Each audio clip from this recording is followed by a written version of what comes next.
El neoclasicismo. El neoclasicismo o neoclasicismo fue un movimiento de pintura, literatura, escultura y arquitectura, surgiendo en Europa alrededor de 1750, durando hasta mediados del siglo XIX.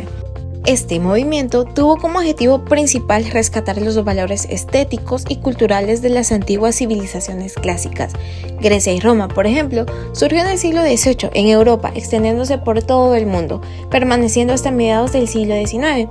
Recibe este nombre basándose en los ideales clásicos.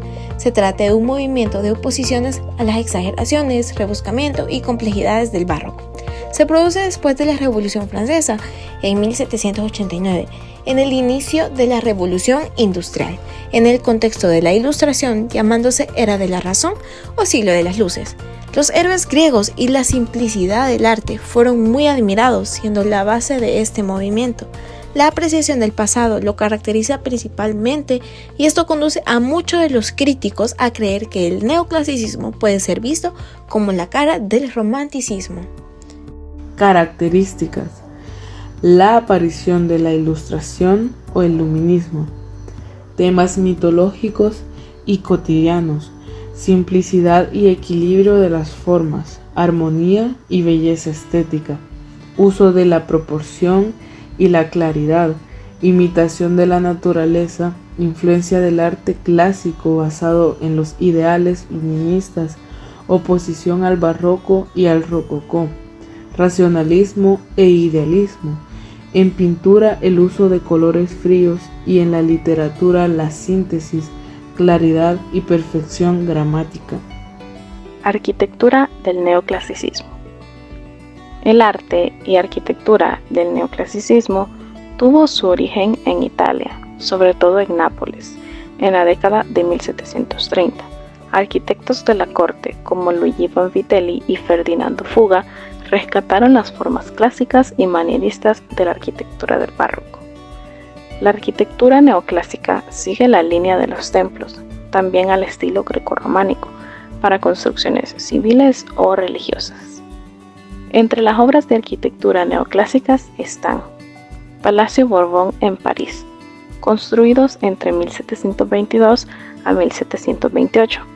A día de hoy cumple la función de Asamblea Nacional. Puerta de Brandeburgo, construida entre 1789 a 1791, obra de Clark Gotthard Lachance.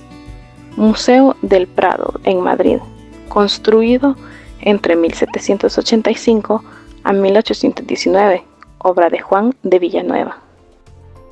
Cuando hablamos de pintura neoclásica, la simetría y la estática son los rasgos más destacados de los pintores en esta época, tratando de expresar a través de ellas la razón y la lógica.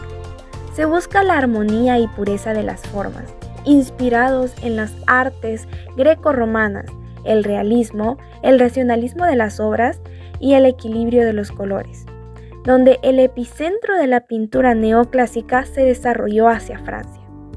Ejemplos de estas pinturas es el Juramento de los Horacios por el pintor francés Jacques-Louis David, donde podemos apreciar una técnica de claro-oscuro, una iluminación dramática, clara y fría, centrada en los protagonistas. Otra de las pinturas es La Bañista de Vauban, pintada por el artista francés Auguste-Dominique Ingres, donde predominó el dibujo sobre el color que no tiene valor estético. La escultura neoclásica viene de diversos elementos basados en la escultura clásica, donde el mármol es su más sobresaliente característica. También busca la armonía de las proporciones y de las formas. Las esculturas de esta época fueron marcadas por el rigor y la pasividad.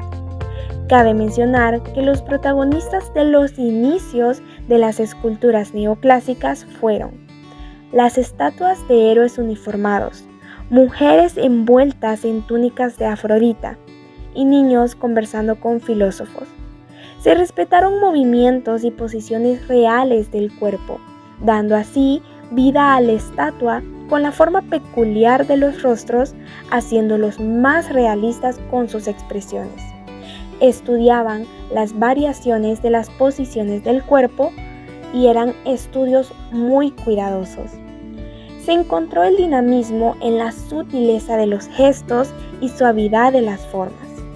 Ejemplo de está Antonio Canova, que es un escultor y pintor italiano de esta época, donde podemos observar ciertas esculturas como lo ven en estas imágenes.